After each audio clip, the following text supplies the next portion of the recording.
আজকে আমরা আলোচনা করব একটি তড়িৎ দ্বিমেরুর লম্ব সমদ্বিখণ্ডকের উপর যে কোনো একটি বিন্দুতে তড়িৎ ক্ষেত্র প্রাবল্য কত হয়। এর আগের ভিডিওতে আগের আলোচনায় আমরা দেখেছি কি যে একটা তড়িৎ দ্বিমেরু রয়েছে, সেই তড়িৎ দ্বিমেরুর অক্ষের ওপর কোনো একটা বিন্দুতে তড়িৎ ক্ষেত্র প্রাবল্য কত সেটা আমরা নির্ণয় করেছি। আজকের ভিডিওতে আমরা আলোচনা করব যে তার লম্ব সমদ্বিখণ্ডকের উপরে যে কোনো একটা বিন্দুতে তড়িৎ ক্ষেত্র প্রাবল্য কত হয়। ঠিক আছে, তো একটু বলে রাখি যে আজকের আলোচনার ক্ষেত্রে আমাদের জ্যামিতির একটু বেসিক নলেজ থাকাটা খুব জরুরি এবং তার সঙ্গে সঙ্গে দরকার ভেক্টরেরও একটু বেসিক নলেজ। আমি ধরে নিচ্ছি তোমরা পড়ে এসেছো ভেক্টর এবং জ্যামিতির সাধারণ জ্ঞান তোমাদের আছে, তবু আমি চেষ্টা করব যতটা সম্ভব সংক্ষিপ্ত আকারে সেটাকে ব্যাখ্যা করার। তোমরা মন দিয়ে দেখো ভিডিওটি শেষ পর্যন্ত, তাহলে দেখবে এই তড়িৎ দ্বিমেরু লম্ব সমদ্বিখণ্ডকের উপর যে কোনো একটা বিন্দুতে তড়িৎ ক্ষেত্র প্রাবল্য নির্ণয়ের যে পদ্ধতি সেটা খুব একটা কঠিন মনে হবে না। ঠিক আছে, তো চলো শুরু করা যাক। কি বলা হয়েছে, একটা তড়িৎ দ্বিমেরু। তড়িৎ দ্বিমেরু কীরকম? তড়িৎ দ্বিমেরু শর্ত হচ্ছে দুটো আধান থাকবে, তাদের মধ্যকার দূরত্ব খুব ক্ষুদ্র দূরত্ব হবে। ধরে নাও আমরা এই একটা পজিশন, ধরে নাও এটা আমাদের এ পজিশন আর এটা হচ্ছে আমাদের বি পজিশন। তাহলে এ পজিশনে যেই আধানটি রয়েছে এই আধানটির মান ধরে নাও -q, আর বি বিন্দুতে যে আধানটি রয়েছে তার মান ধরে নাও +q। ঠিক আছে, এবং এদের যে মধ্যবর্তীকার দূরত্ব সেটা খুব ক্ষুদ্র দূরত্ব। আমরা ধরে নিচ্ছি এদের দূরত্বটা হচ্ছে 2x, ক্ষুদ্র দূরত্ব 2x। তাহলে এটা একটা তড়িৎ দ্বিমেরু সৃষ্টি করছে এবং সেই তড়িৎ দ্বিমেরুর দ্বিমেরু ভ্রামকের মান কত হচ্ছে?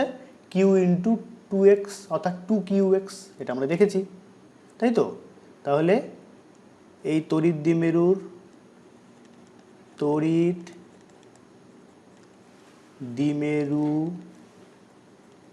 ভ্রামক কত হবে সেটাকে আমরা p দিয়ে রিপ্রেজেন্ট করি।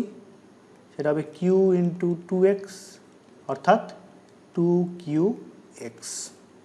ঠিক আছে, আচ্ছা, এবার বলা হয়েছে যে এই তড়িৎ দ্বিমেরুর লম্ব সমদ্বিখণ্ডক। লম্ব সমদ্বিখণ্ডক বলতে কি বোঝানো হয়? এই যে সংযোজক সরলরেখা এ থেকে বি পর্যন্ত যে সরলরেখা, এই সরলরেখার এটা যদি ধরে নাও মধ্যবিন্দু হয়, এটাকে ধরে নিলাম আমরা ও বিন্দু। ঠিক আছে, তাহলে ও বিন্দু থেকে আমি একটা রেখা টানবো, একটা লম্ব টানবো। ঠিক আছে, একটা লম্ব টানি এখানে। অ্যাপ্রক্সিমেটলি আমি আঁকার চেষ্টা করছি, না এটা ঠিক সোজা হলো না, এটাকে যদি আঁকি ব্যাপারটা হবে এই রকম অনেকটা।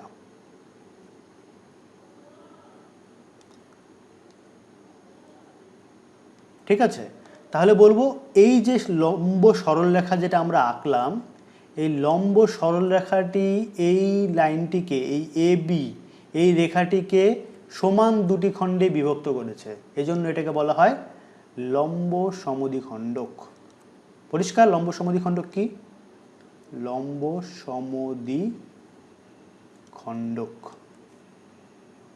আচ্ছা, এবার বলেছে এই লম্ব সমদ্বিখণ্ডকের উপরে যে কোনো একটা বিন্দু, আমরা ধরে নিলাম এই একটা বিন্দু, তার নাম ধরে নিলাম পি। এই পি বিন্দুতে এই যে তড়িৎ দ্বিমেরুটি রয়েছে তার জন্য তড়িৎ ক্ষেত্র প্রাবল্য কত হবে সেটা আমরা মেজার করতে চাইছি। পরিষ্কার? আমাদের প্রশ্নটা কি, যে এই একটা তড়িৎ দ্বিমেরু, এ অবস্থানে একটা -q চার্জ রাখা হয়েছে, বি অবস্থানে একটা +q চার্জ রাখা হয়েছে এবং তাদের মধ্যবর্তীকার ক্ষুদ্র দূরত্ব হচ্ছে 2x। এই পুরো দূরত্ব যদি 2x হয় তাহলে ও থেকে বি এর দূরত্ব x এবং ও থেকে এর দূরত্ব হচ্ছে x। পরিষ্কার? এবার আমরা একটা লম্ব টানলাম এটার উপরে, যেটাকে এই রেখাটিকে, এই এবি রেখাটিকে সমান দুটি খণ্ডে বিভক্ত করলো। এই রেখাটিকে বলা হয় লম্ব সমদ্বিখণ্ডক। এই লম্ব সমদ্বিখণ্ডকের উপরে যে কোনো একটা বিন্দু আমরা ধরে নিলাম পি। এবার দেখতে চাই যে এই তড়িৎ দ্বিমেরুটির জন্য পি বিন্দুতে লব্ধি তড়িৎ ক্ষেত্র প্রাবল্য কত হয়। পরিষ্কার? আচ্ছা, এবার আমরা একটা কাজ করি। এবার দেখো এই এ বিন্দু থেকে পি বিন্দু পর্যন্ত একটা সরলরেখা টানি এইরকম। আচ্ছা, আরেকটা সরলরেখা টানি বি বিন্দু থেকে পি বিন্দু পর্যন্ত। হলো? ব্যাপারটা এরকম হলো দেখতে। এবার এটা হচ্ছে একটা লম্ব সমদ্বিখণ্ডক। লম্ব সমদ্বিখণ্ডকের ওপরে এই যে এ থেকে পি এর দূরত্ব আর বি থেকে পি এর দূরত্ব কিন্তু সমান। এটা হচ্ছে লম্ব সমদ্বিখণ্ডকের এই শর্ত থেকে, একটা জ্যামিতির একটা শর্ত, যে কোনো একটা লম্ব সমদ্বিখণ্ডক যদি একটা সরলরেখাকে সমান দুটি ভাগে বিভক্ত করে, তাহলে এই যে কোনো এই লম্ব সমদ্বিখণ্ডকের উপরে যে কোনো একটা বিন্দুকে ধরে নিয়ে আমরা যদি একটা ত্রিভুজ অঙ্কন করি, এখানে যেটা হচ্ছে এ পি বি, এই যে ত্রিভুজ এ পি বি, এটা একটা সমদ্বিবাহু ত্রিভুজ যার এই বাহু এবং এই বাহু সমান। পরিষ্কার? তাহলে ত্রিভুজ এ পি বি এর AP is equals to BP. পরিষ্কার হলো? তাহলে এখানে আমরা দুটো জিনিস পেলাম, AP is equals to BP আর পি হচ্ছে 2qx। এইবার পি হচ্ছে আমাদের 2qx। এবার দেখো, এই বি অবস্থানে থাকা প্লাস কিউ আধানটির জন্য পি বিন্দুতে একটি তড়িৎ ক্ষেত্র প্রাবল্য থাকবে নিশ্চয়ই। তড়িৎ ক্ষেত্র প্রাবল্য মাপার জন্য আমরা কি ধরে নিই, যে পি বিন্দুতে একটি একক ধনাত্মক আধান রাখা হয়েছে। এবার এখানে যদি একটি একক ধনাত্মক আধান থাকে, এটাও একটা ধনাত্মক আধান, পরস্পর পরস্পরকে বিকর্ষণ করবে। বিকর্ষণ বলটা কোন দিক বরাবর হবে? বিকর্ষণ বলটা আমাদের হবে এই দিক বরাবর। পরিষ্কার হলো? এটাকে আমরা নাম দিয়ে দিলাম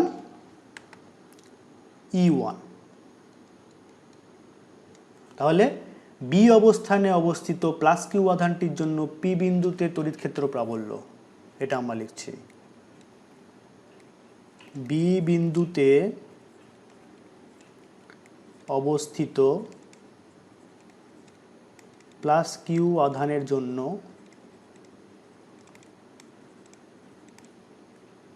পি বিন্দুতে তড়িৎ ক্ষেত্র প্রাবল্য কত হবে? E1। E1টা কত হবে? 1/4πε0। আমরা ধরে নিলাম যে এই পুরো সিস্টেমটার পারিপার্শ্বিক মাধ্যম হচ্ছে বায়ু মাধ্যম। কত হবে? কিউ ডিভাইডেড বাই কত? বি থেকে পি এই ডিস্টেন্সটা, তাহলে বিপি হোল স্কোয়ার। আর এটাকে যদি আমি ভেক্টরিক্যালি লিখি তাহলে কি হবে? E1 হবে 1/4πε0 Q divided by BP whole square. এটা হবে কোন দিক বরাবর? বি থেকে পি বরাবর। পরিষ্কার? এবার আমরা দেখব যে এ বিন্দুতে অবস্থিত মাইনাস কিউ আধানটির জন্য পি বিন্দুতে তড়িৎ ক্ষেত্র প্রাবল্য কত হয়। এবার কি ধরেছি? পি বিন্দুতে একটি একক ধনাত্মক আধান রয়েছে। এবার এ বিন্দুতে যে ঋণাত্মক আধানটি রয়েছে মাইনাস কিউ, এটা কি এই ধনাত্মক আধানটির উপরে আকর্ষণ বল ক্রিয়া করবে, বিপরীত জাতীয় আধান। তাহলে এই ক্ষেত্রে এই আকর্ষণ বলটা কোন দিক বরাবর হবে? এই দিক বরাবর। বোঝা গেল? পরিষ্কার? এটাকে আমরা নাম দিয়ে দিলাম E2। হলো? তাহলে আমাদের এ বিন্দুতে অবস্থিত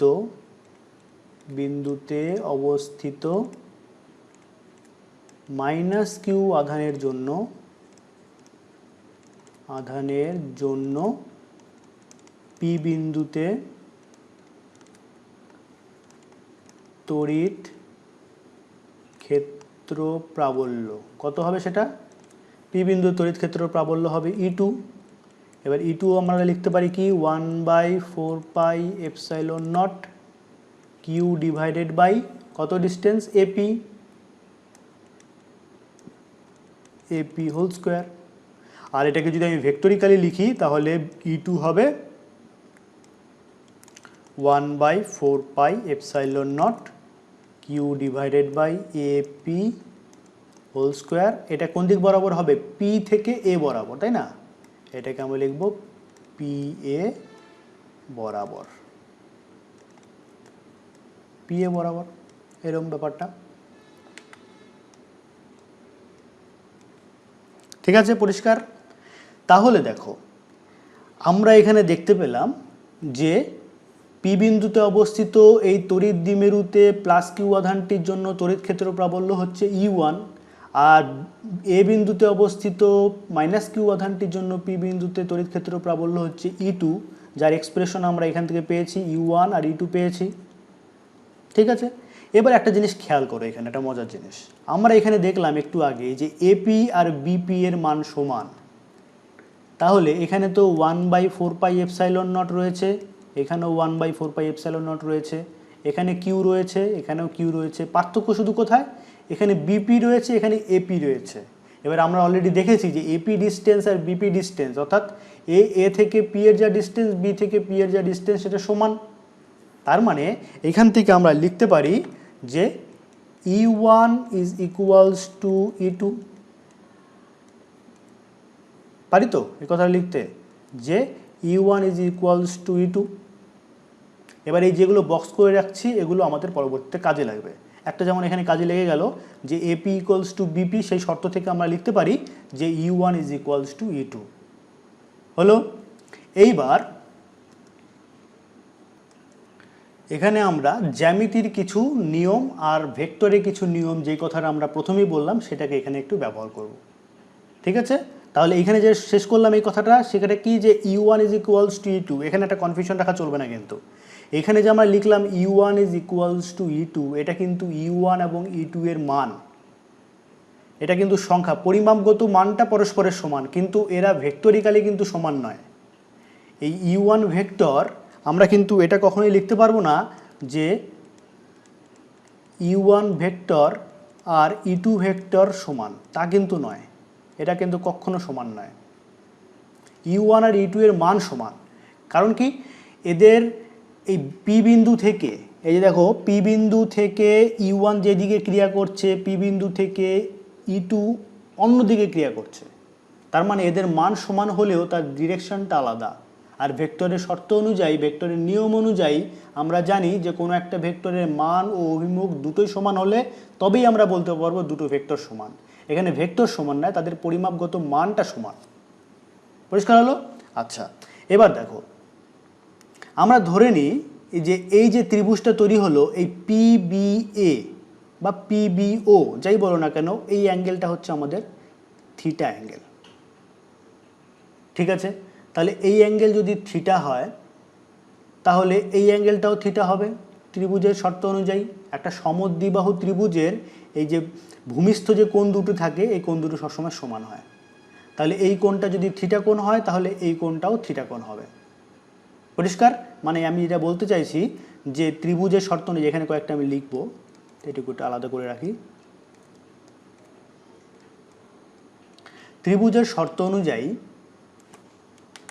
এই যদি একটা সমদ্বিবাহু ত্রিভুজ হয়, ঠিক আছে, এই অ্যাঙ্গেল যদি 30 ডিগ্রি হয় তাহলে এই অ্যাঙ্গেলও 30 ডিগ্রি হতে হবে। এটা ত্রিভুজের শর্ত। এটা একটা সমদ্বিবাহু ত্রিভুজ যার এই বাহুটি আর এই বাহুটি সমান, অর্থাৎ এই এ বি সি যদি হয় তাহলে এ বি আর এসি যদি সমান হয় তাহলে আমরা লিখতে পারি যে এ বি সি কোণ আর এ সি বি কোণ সমান হয়। তো সেই শর্ত অনুযায়ী এই অ্যাঙ্গেলটা যদি থিটা হয় তাহলে এই অ্যাঙ্গেলটাও থিটা হবে। পরিষ্কার হলো? এবার দেখো, এই যে ভেক্টরটা রয়েছে E1 আর এই ভেক্টরটা রয়েছে E2, এখানে আমরা ভেক্টরের সামান্তরিক সূত্র আমরা পড়েছি। কি দেখেছি? যে এই দিক বরাবর যদি একটা ভেক্টর ক্রিয়া করে, ধরে নাও এই ভেক্টরটা হচ্ছে পি ভেক্টর, আর এই দিক বরাবর আরেকটা ভেক্টর ক্রিয়া করছে, যেই ভেক্টরটা হচ্ছে কিউ ভেক্টর। তাহলে এই দুটি ভেক্টরের লব্ধি ভেক্টর আমরা কিভাবে বের করি? এই দুটি ভেক্টরকে দিয়ে আমরা একটা সামান্তরিক অঙ্কন করি সামান্তরিক শর্ত অনুযায়ী। সামান্তরিক সূত্র পড়েছে না, ভেক্টর যোগের সামান্তরিক সূত্র। এই যে সামান্তরিকটা তৈরি হলো, এই সামান্তরিকের যে কর্ণ হবে, এই কর্ণটি হচ্ছে, কর্ণ ধরে নাও আর, তাহলে আর হবে আমাদের পি এবং কিউ ভেক্টরের ভেক্টর যোগফলের সঙ্গে সমান। এটা হচ্ছে লব্ধি ভেক্টর। লব্ধি ভেক্টর, এটা আমরা ভেক্টর যোগের সামান্তরিক সূত্র থেকে জানি। তার মানে দুটো ভেক্টর যদি দেওয়া থাকে তাহলে মনে করো এই ঘটনাটা আমরা আরেকটা জিনিস দিয়ে ব্যাখ্যা করতে পারি। আমরা গুলতি দিয়ে খেলেছি ছোটবেলায় সবাই। গুলতিতে কি হয়? গুলতিটা এরকম দেখতে হয় না? এরকম একটা গুলতি দেখতে হয়, যার এই একটা প্রান্ত থেকে একটা রাবারের ফিতা লাগানো থাকে আর এই একটা প্রান্ত থেকে একটা রাবারের ফিতা লাগানো থাকে, তাই তো? আর এখানে যদি আমরা একটা পাথরকে নিয়ে এদিক বরাবর টানি, টেনে ছেড়ে দিই, তাহলে পাথরটি কোন দিক বরাবর যাবে? পাথরটা কিন্তু এদিক বরাবরও যাবে না, এদিক বরাবরও যাবে না, ঠিক এই মাঝখান দিয়ে চলে যাবে। তার মানে এই দিক বরাবরও যাবে না, এই দিক বরাবর যাবে না, এদের লব্ধি দিক বরাবর সেই দিক বরাবর যাবে। পরিষ্কার ঘটনাটা? তো ঠিক একইভাবে আমি যদি কোনো একটা বস্তু, মনে করো এই একটা বস্তু রয়েছে, এবার এই বস্তুটাকে আমি একজন এদিক থেকে টানছে, একজন এদিক থেকে টানছে, এটা এদিক বরাবরও যাবে না, এদিক বরাবর যাবে না, তাদের লব্ধি বরাবর যাবে, এই দিক বরাবর। ঠিক একইভাবে এখানে যখন আমরা দেখছি যে পি বিন্দুতে ক্ষেত্র প্রাবল্য E1 এদিক বরাবর ক্রিয়া করছে, আর পি বিন্দুতে এই মাইনাস কিউ আধানটির জন্য ক্ষেত্র প্রাবল্য এদিক বরাবর ক্রিয়া করছে, তাহলে পি বিন্দুতে যে লব্ধি ক্ষেত্র প্রাবল্য সেটা E1 এর দিকেও যাবে না, E2 এর দিকেও যাবে না, সেটা কোন দিক বরাবর যাবে? E1 এবং E2 মধ্যবর্তী দিক বরাবর, ঠিক এই দিক বরাবর যাবে। ঠিক আছে? এটা হচ্ছে ওই ভেক্টর যোগের সামান্তরিক সূত্র অনুযায়ী। এটা যদি তোমার এই ভেক্টরের দিয়ে একটা সামান্তরিক অঙ্কন করি, এরকম একটা সামান্তরিক হলো, এটাকে আমরা নাম দিলাম ই। ঠিক আছে? তাহলে ই হচ্ছে E1 এবং E2 এর লব্ধি। পরিষ্কার হলো ঘটনাটা? তাহলে আমাদের যদি বের করতে হয় পি বিন্দুতে লব্ধি ক্ষেত্র প্রাবল্য, তাহলে আমাদেরকে অ্যাকচুয়ালি বের করতে হবে ই এর মান কত সেটা কিন্তু E1ও হবে না, E2 হবে না, E1 এবং E2 এর লব্ধি ভেক্টর। এবার যদি আমি ভেক্টরিক্যালি লিখি তাহলে এটা আমাদের হবে ই ভেক্টর সমান হবে E1 vector plus E2 vector. পরিষ্কার?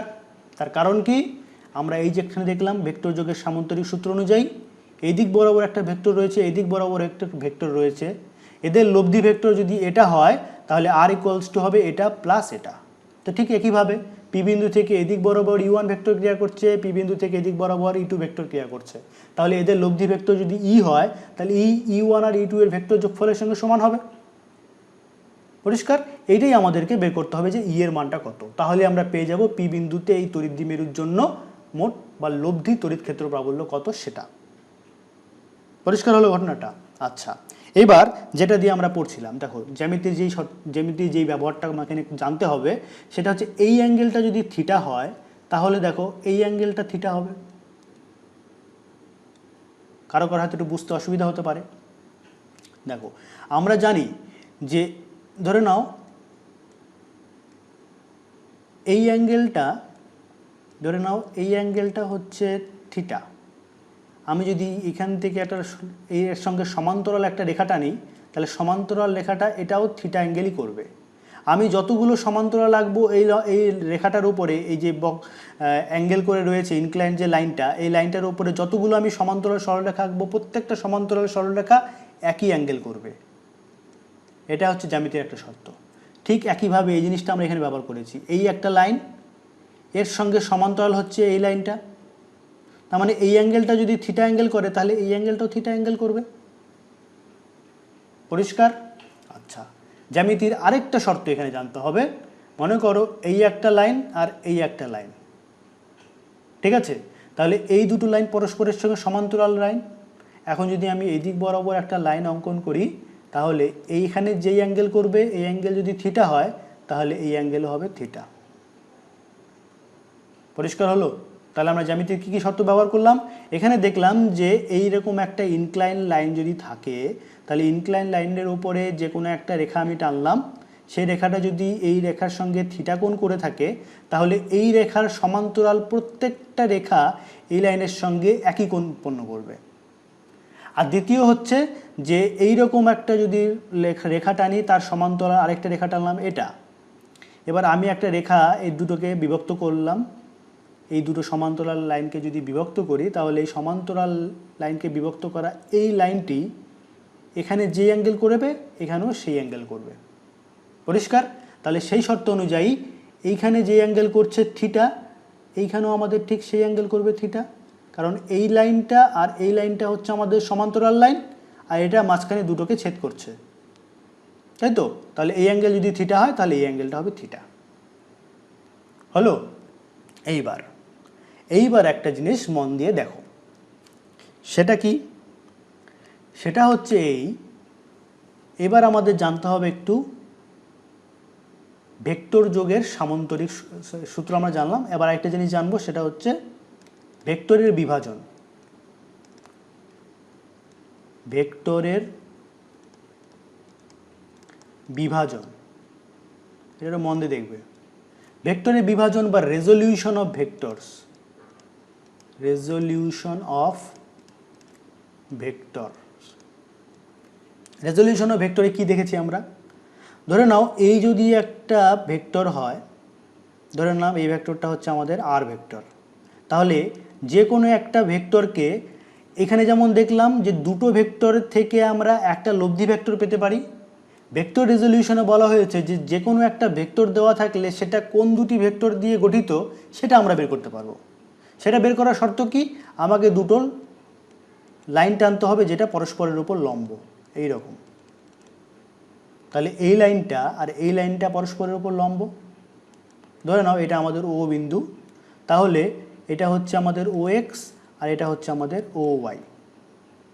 তাহলে এই যে লব্ধি ভেক্টর বা যে কোনো একটা ভেক্টর আর, সেটা কোন দুটি ভেক্টরের বা যেটাকে মানে ভেক্টরের ভাষায় বলা হয় উপাংশ ভেক্টর, সেই উপাংশ ভেক্টরগুলি কি কি সেটা বের করার পদ্ধতি হচ্ছে এটাকে দিয়ে আমরা একটা ওই সামান্তরিক যেমন এঁকেছিলাম এখানে আয়তক্ষেত্র হবে, এরকম একটা আয়তক্ষেত্র অঙ্কন করতে হবে। পরিষ্কার? এটাকে আমি নাম ধরলাম এ, আর এটাকে নাম ধরলাম বি। পরিষ্কার? আর এটাকে আমি নাম ধরলাম কি ধরি, সি ধরে নিলাম এটা। তাহলে ও সি হচ্ছে আমাদের আর ভেক্টর, ও সি ভেক্টর হচ্ছে আমাদের আর ভেক্টর। পরিষ্কার? তাহলে এইখান থেকে আমরা ও এ পেয়ে যাব। তার জন্য কীভাবে বের করতে হয়? সাইন থিটা, এই অ্যাঙ্গেলটা যদি থিটা হয়, এই অ্যাঙ্গেল যদি থিটা হয়, এই যে আর ভেক্টর ও এ অক্ষের সঙ্গে যদি থিটা কোণ করে থাকলে সাইন থিটা আমরা লিখতে পারি কি লম্ব বাই অতিভুজ। এখানে লম্ব কত? এসি, আর অতিভুজ কত হবে? ওসি। অর্থাৎ এখান থেকে আমরা লিখতে পারি AC is equals to OC sine theta. এটাকে আমি এখানে লিখি, তাহলে এখানে লিখতে পারি AC is equals to OC sine theta. OC আমরা কত দেখলাম? ওসি দেখলাম হচ্ছে আমাদের আর, আর সাইন থিটা। পরিষ্কার? তাহলে এই ওসি, এখানে এসি যদি আমাদের বের হয়, এই এসি যদি হয় আর সাইন থিটা, তাহলে ওবিও লিখতে পারি আমাদের আর সাইন থিটা। পারি তো? এটাকে আমরা লিখতে পারি আর সাইন থিটা। ঠিক একইভাবে আমরা যদি এই কস থিটা আমরা বের করি, কস থিটা বের করলে কি লিখব? কস থিটার ক্ষেত্রে আমরা লিখব কস থিটা মানে হচ্ছে ভূমি বাই অতিভুজ। ভূমি হচ্ছে O A by OC, O A by OC. এখান থেকে আমরা পাবো O A is equals to OC cos theta. তার মানে ওসি মানে আমরা জানি আর, আর কস থিটা। তাহলে এটা আমাদের বেরোবে ও এ হবে আর কস থিটা। এটা আমি পুরো প্রসিডিওরটা আমি দেখালাম যে কিভাবে আসে। তোমরা সবসময় মনে রাখবে ভেক্টরের রেজলিউশন অফ ভেক্টর বা ভেক্টরের বিভাজন বা ভেক্টরের বিশ্লেষণ যাই বলো না কেন বিভিন্ন বইতে বিভিন্নভাবে লেখা থাকে। মোদ্দা কথা হচ্ছে এটাই যে কোনো একটা ভেক্টরের বিভাজন করলে পরে এখানে যেই থিটা কোণ ধরেছি আমরা, থিটা কোণটা যেই অক্ষের সঙ্গে যুক্ত থাকে সেটা হয় এই ভেক্টরের সঙ্গে কস থিটার সমান। মানে এটাকে বলা হয় লাগা কস খাড়া সাইন। যে সাইডটা খাড়া অবস্থায় আছে সেটা সাইন থাকবে, আর যেটা লাগানো অবস্থায় আছে সেটা হচ্ছে কস থাকবে। এইটা যদি আর হয় তাহলে এটা হয় আর কস থিটা, আর লম্বটা হয় আর সাইন থিটা। পরিষ্কার বোঝা গেল? এটা তোমরা পড়েছো নিশ্চয়ই, এটা আমি ধরে নিলাম, তবু আমি ব্রিফলি এটাকে ডিসকাস করে দিলাম এটা একটা। তাহলে দেখো এই জিনিসটা আমরা কোথায় ব্যবহার করব? এই জিনিসটা আমরা ব্যবহার করব এইখানে। এই যদি ইউ1 একটা ভেক্টর হয় তাহলে ইউ1 ভেক্টরকেও আমরা দুটো ভাগে ভাগ করতে পারি। দেখো এখানে অ্যাঙ্গেল করেছে থিটা, তাহলে এটাকে যদি ভাগ করি তাহলে এই দিক বরাবর একটা পাবো ভেক্টর, আর এদিক বরাবর একটা ভেক্টর পাবো। পাবো তো? এদিক বরাবর কি পাবো? যেটা যদি থিটা লেগে আছে তাহলে লাগা কস, তার মানে এটা যদি ইউ1 হয় তাহলে এদিক বরাবর আমরা পাবো ইউ1 কস থিটা। আর লম্ব বরাবর কি পাবো? লম্ব বরাবর আমরা পাবো ইউ1 সাইন থিটা। পরিষ্কার? তাহলে ঠিক একইভাবে এই E2 এর জন্য পাবো, দেখো E2 এটা হচ্ছে E2, এটা হচ্ছে আমাদের E2, এখানে অ্যাঙ্গেল করেছে থিটা, তাহলে এই দিক বরাবর একটা উপাংশ থাকবে এর, আর এই দিক বরাবর একটা উপাংশ থাকবে। তাহলে এই দিক বরাবর যে উপাংশটা আছে এখানে আমরা পাবো E2 cos থিটা, আর এদিক বরাবর পাবো হচ্ছে আমাদের E2 sin থিটা। এইবার আমরা এখানে দেখেছিলাম যে E1 আর E2 সমান, E1 আর E2 সমান, তাহলে আমি দেখো এখানে পাচ্ছি U1 sin থিটা আর এখানে পাচ্ছি E2 sin থিটা, E2 আর E1 সমান, তার মানে এইদিকে যদি U1 sin থিটা হয় এখানে আমি ধরতে পারি U1 sin থিটা, বা উল্টোভাবে বললে U1 ইকুয়ালস টু E2, তার মানে U1 sin theta is equals two E2 sin theta. তার মানে এই দিক বরাবর যে উপাংশটা ক্রিয়া করছে আর এই দিক বরাবর যে উপাংশটা ক্রিয়া করছে এরা পরস্পরকে ব্যালেন্স করে দেবে, তার মানে এটা আর এটা পরস্পরকে ব্যালেন্স করে দেবে। তাহলে ই যেটা আমরা বের করতে চেয়েছিলাম, তাহলে কি হচ্ছে, U1 এর একটা উপাংশ এদিক বরাবর ক্রিয়া করছে U1 cos থিটা, আর E2 এর একটা উপাংশ এদিক বরাবর ক্রিয়া করছে E2 cos থিটা। তাহলে এদিক বরাবর মোট উপাংশ কত, U1 cos theta plus E2 cos theta, সেটাই হচ্ছে আমাদের বোঝা গেল? তাহলে আমরা এর জায়গাতে কি লিখতে পারি, তাহলে আমরা এই এর জায়গাতে লিখতে পারি, দাঁড়াও এটাকে একটু করে লিখে নিই, হ্যাঁ এখানে আমরা তাহলে এর জায়গাতে লিখতে পারি, আমরা যদি ভেক্টরিক্যালি না লিখে নর্মালি লিখি তাহলে হবে আমাদের E1 cos theta plus E2 cos theta, এটা হচ্ছে আমাদের তাহলে এবার আমরা মেইন স্ট্রিম ক্যালকুলেশনে চলে আসি। অতএব হবে আমাদের E1 cos theta plus E2 cos theta. এইবার আমরা দেখেছি যে E1 ইকুয়ালস টু E2, তার মানে E2 এর জায়গায় আমরা E1 লিখে দিতে পারি, কি হবে U1 cos theta plus U1 cos theta, কারণ যেহেতু U1 is equals two E2, যেটা আমরা অলরেডি দেখেছি। তাহলে এখান থেকে আমরা পাচ্ছি 2U1 cos থিটা হলো। এবার U1 এর জায়গায় আমরা ভ্যালু পেয়েছি অলরেডি, U1 মানে কত হয় 1/4πε0 q/bp², লিখে দিই এটা আমরা 2 ইন্টু U1 এর জায়গায় লিখব 1/4πε0 q ডিভাইডেড বাই bp তার whole square into cos theta. এইবার এখানে যে ছবিটা আছে, ছবিটা একবার তোমরা দেখে নাও, ছবিটা একটু দেখে নাও, কারণ নিচে আমি আরেকবার ছবিটাকে একটু আঁকবো। এই যে ছবিটা তোমরা দেখে নাও, এটা হচ্ছে আমাদের A, এটা হচ্ছে আমাদের B, এই হচ্ছে আমাদের P, এই অ্যাঙ্গেলটা হচ্ছে থিটা, এই অ্যাঙ্গেলটাও থিটা, এই পুরোটা হচ্ছে 2x, তাহলে এইটুকু আমাদের x, এইটুকু আমাদের x, ঠিক আছে? এটাকে আমি নিচে একবার পরিষ্কার করে আঁকি, তাহলে আমাদের ক্যালকুলেশন অনেক বেশি সুবিধা হবে। কি সেটা, এই হচ্ছে আমাদের A অবস্থান, এই হচ্ছে আমাদের B অবস্থান, A অবস্থানে রয়েছে মাইনাস কিউ আধান, B অবস্থানে রয়েছে প্লাস কিউ আধান, এদের মধ্যবর্তীকার ডিস্টেন্স হচ্ছে 2x, ঠিক? আচ্ছা, এখানে আমরা একটা লম্ব সমদ্বিখণ্ডক এঁকেছিলাম, লম্ব সমদ্বিখণ্ডক, হ্যাঁ মোটামুটি এটা ঠিক হলো। এই হচ্ছে আমাদের ও বিন্দু, তাহলে আমরা পি বিন্দুতে তড়িৎ ক্ষেত্র প্রাবল্য সেটা আমরা বের করতে চাইছিলাম, এটাকে আমরা জয়েন করে দিলাম, এটা হচ্ছে আমাদের এপি আর এটা হচ্ছে আমাদের বিপি, দুটো সমান। এই অ্যাঙ্গেলটাকে আমরা ধরেছিলাম থিটা, এই অ্যাঙ্গেলটাকে আমরা ধরেছিলাম থিটা, তাহলে এই ডিস্টেন্সটা হবে আমাদের এক্স আর এই ডিস্টেন্সটাও হবে আমাদের এক্স। আচ্ছা, এখানে আমরা যে ওটা হচ্ছে আমাদের এই মধ্যবিন্দু, এবি রেখার মধ্যবিন্দু, এটা হচ্ছে লম্ব সমদ্বিখণ্ডক, তার উপরে বিন্দু হচ্ছে পি। আমরা ধরে নিলাম এই ও থেকে পি এর ডিস্টেন্স সেটা হচ্ছে আর, অর্থাৎ OP is equals to R. O B আমাদের A O R O B সেটা কত হচ্ছে এক্স, সেটা আমরা দেখতে পাচ্ছি, এ ও আর ও বি হচ্ছে এক্স। আমরা ধরে নিলাম ওপি ইজ ইকুয়ালস টু আর, এটা ধরি, ঠিক আছে? তাহলে এই ত্রিভুজটাকে আমরা কি লিখতে পারি, দেখো এটা হচ্ছে এরকম একটা, এটা হচ্ছে আমাদের এক্স, এটা আমাদের আর, এটা ও বিন্দু, এটা বি বিন্দু, এটা পি বিন্দু। তাহলে এইটা কত হবে? পিথাগোরাসের সূত্র আমরা যদি ইউজ করি, এটা হবে আর স্কোয়ার প্লাস এক্স স্কোয়ার। কোনো সন্দেহ নেই, কারণ এটা সমকোণী ত্রিভুজ। সমকোণী ত্রিভুজের ক্ষেত্রে অতিভুজ স্কোয়ার ইকুয়ালস টু লম্ব স্কোয়ার প্লাস ভূমি স্কোয়ার।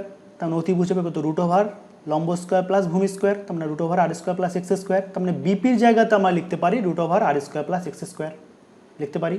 আচ্ছা, এখানে এই অ্যাঙ্গেলটাকে ধরেছিলাম থিটা, তাহলে এই অ্যাঙ্গেলটাও থিটা। অর্থাৎ এখান থেকে আমরা লিখতে পারি কস থিটা মানে হচ্ছে ওবি ডিভাইডেড বাই পিবি বা বিপি যাই বলো না কেন। আচ্ছা, ওবি মানে আমাদের কত? ওবি মানে হচ্ছে এক্স, আর পিবি মানে কত? Root over r square plus x square.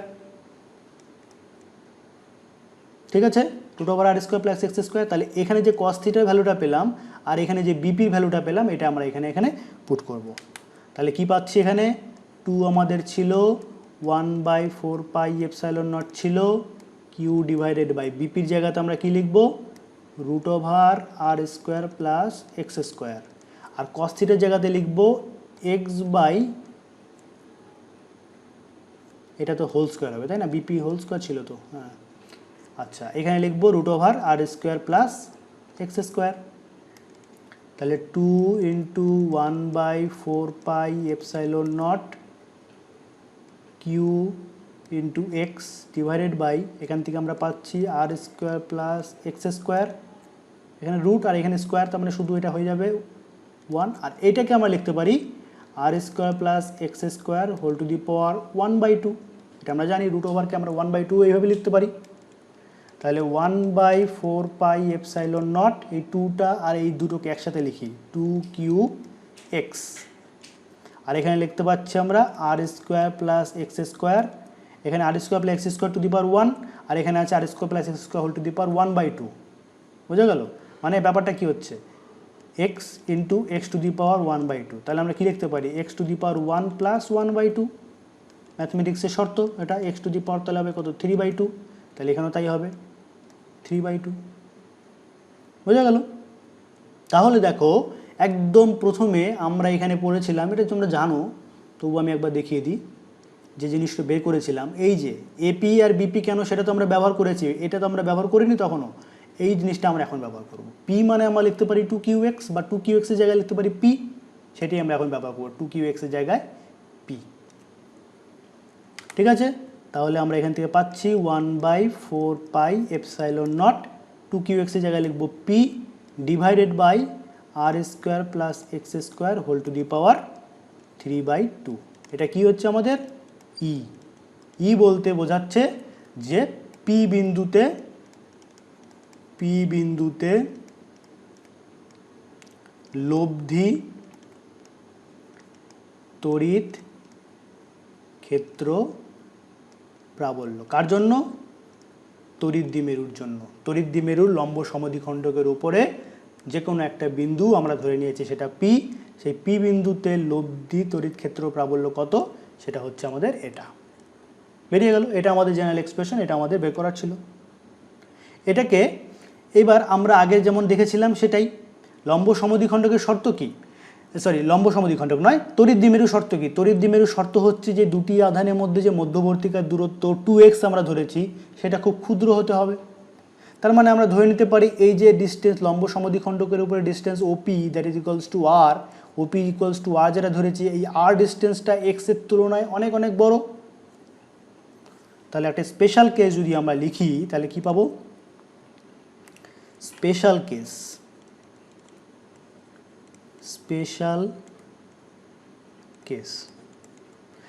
কেসটা কীরকম হবে?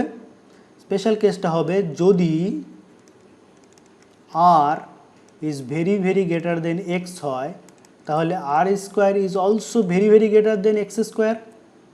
তাহলে R square plus x square, এটাকে আমি nearly equals to R square লিখতে পারি, তাই তো? অতএব R square plus x square whole to the power 3/2, এটাকে আমরা কি লিখতে পারি? R square whole to the power 3/2। তার মানে সেটা কত হচ্ছে? R cube. পরিষ্কার? তাহলে এই জিনিসটাকে আমি যদি রিপ্লেস করে লিখি তাহলে আমরা পাবো E is equals to 1/4πε0 p divided by r square plus x square whole to the power 3/2 এই জায়গায় লিখতে পারি r কিউব।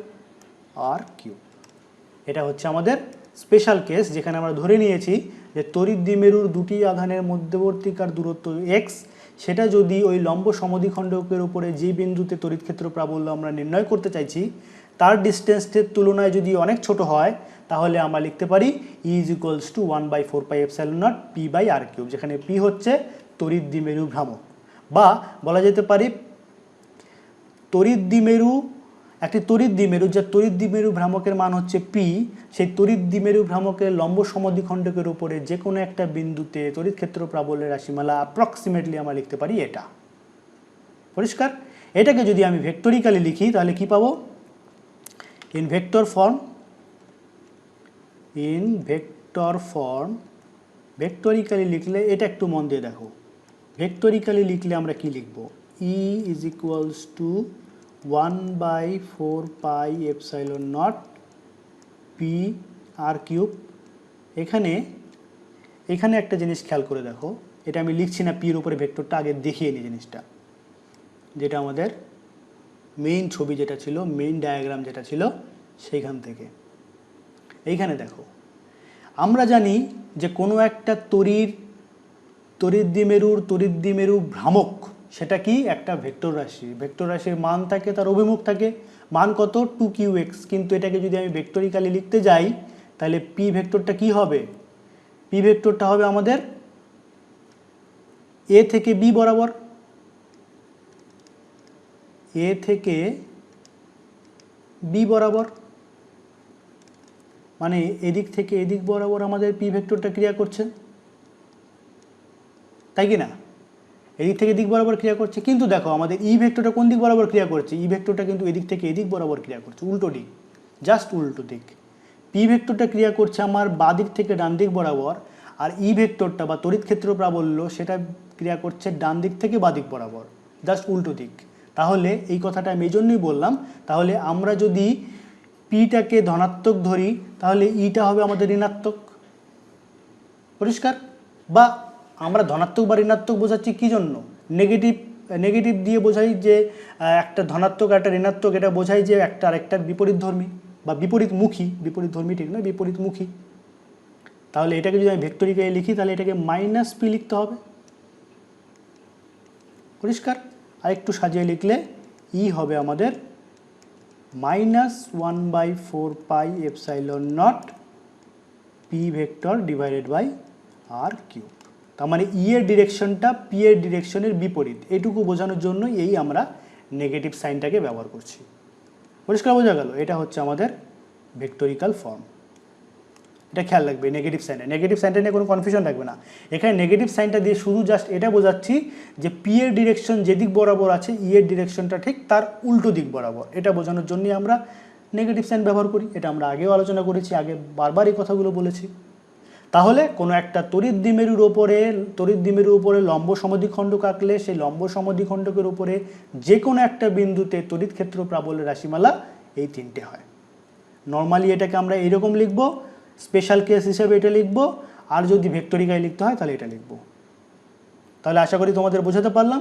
আজকের ভিডিও আমরা এখানেই শেষ করছি। সুস্থ থাকো, ভালো থাকো, সঙ্গে থাকো। ধন্যবাদ।